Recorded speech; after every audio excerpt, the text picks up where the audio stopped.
Let's have a look here anyway at an article, a recent article. I'll give you the link in the sidebar it's about Elizabeth Broderick speaking frankly, apparently, with Jackie somebody or other, on Lifestyle Yahoo, Mary Claire News and News and Views, just a few days back. Jackie, this is all about sexual harassment, by the way. I'm talking about Elizabeth Broderick, the Sex Discrimination Commissioner, and her experience with sexual harassment, apparently. Jackie, what are some examples of sexism you encountered as a lawyer? You recently spoke about the subject. Elizabeth, I launched a major sexual harassment campaign, and it was the first time I had told my own story around sexual harassment. Every woman has one. I was a junior lawyer trying to make my way. I was invited to a small function of the firm's top clients, and so excited to be included because I was the most junior in the room.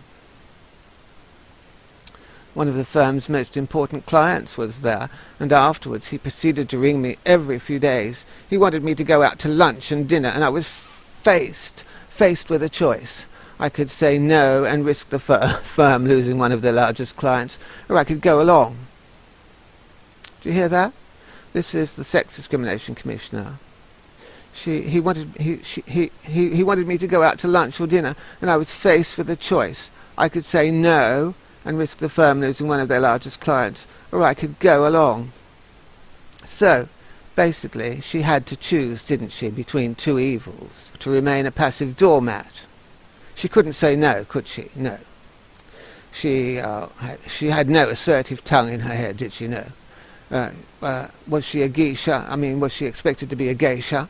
A geisha? Was she helpless? Was she a hostess?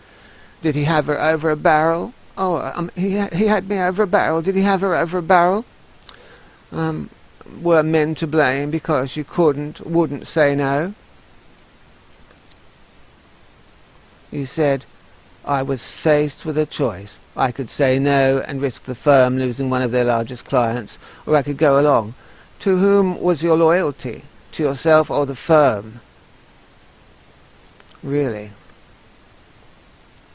It wasn't really a choice, of course. I had to go along, which I did. This is what she said. This is what the Sex Discrimination Commissioner said. It wasn't really a choice, of course. I had to go along, which I did, and got the usual story. My wife doesn't understand me, blah, blah, blah. Then he continued to ring at work. I did what most women do, spoke to my girlfriends and devised a scheme that every time he rang, he would be diverted to one of them, who would tell him I wasn't available. We did that for a week, and the calls started to stop. I'd say she had a passive approach. She didn't say no, basically. She gave him a mixed message, possibly. It's amazing, isn't it, that this is coming from the Sex Discrimination Commissioner. In my situation, because it was a client harassing me, it wasn't even sexual harassment under the law. I felt I couldn't use any complaints mechanism because he was friends with other people in the firm. You know, you were silenced. So she felt, and she was silenced. She felt she was silenced. She had no tongue in her head, did she? She wouldn't say no. Felt, that means her own doormathood and her own psychology.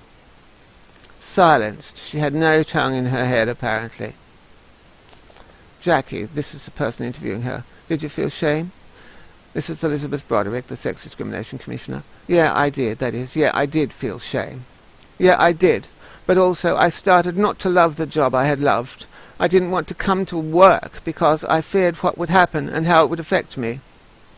She didn't want to come to work. What was her work? Was her work as a geisha, hostess? And so men are to blame because she didn't want to be a geisha, hostess. So men are to blame for that situation, where it's most clear to me that she didn't assertively say no. I was faced with a choice. I could say no and risk the firm losing one of her largest clients, or I could go along. Amazing. She couldn't see any choice. It sounds like a doormat to me. It sounds like a doormat who remains silent and just quiescently do whatever the system wants her to do. To remain a passive doormat, I've suggested. She couldn't say no.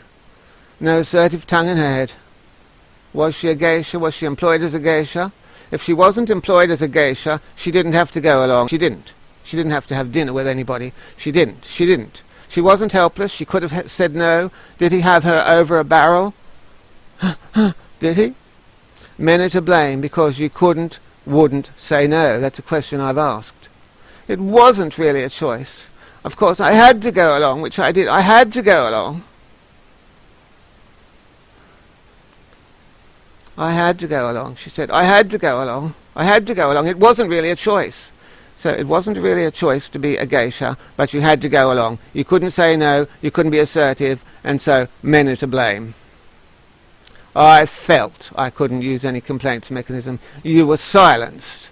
You had no tongue in your head, dearie, did you? You had no tongue in your head. You felt. You felt as a doormat feels. You didn't say no. You went along to dinner with him because you just didn't say no. You couldn't say no, did you? And you didn't say no to the company either. Oh, did you not have any scruples? You just went along. You went along. You didn't have any scruples. You didn't have any ethics. You just went along to be with somebody you didn't want to be with. You sound like you acted like a geisha to me. That's what it sounds like. And men are to blame for that. Men are to blame, apparently. It's nothing to do with women being to blame too. Women who act like geishas. Nothing to do with women being to blame as well. It's a suggestive set-up, the workplace. It involves men and women. Anyway, she felt her own doormathood and her own psychology.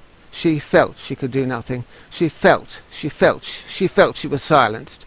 She kept her mouth shut, in other words. She kept her mouth shut and just went along and did what other people wanted. She had no tongue in her head. And she felt shame in the end for how she behaved. Apparently. She felt shame. Yeah, I did. She felt shame. Well, I say again, she was not a geisha, and I say, I can't see men as being entirely to blame if she didn't say no. And that was a little bit of a little bit extracted from an article, an interview with the Sex Discrimination Commissioner, Elizabeth Broderick. See ya.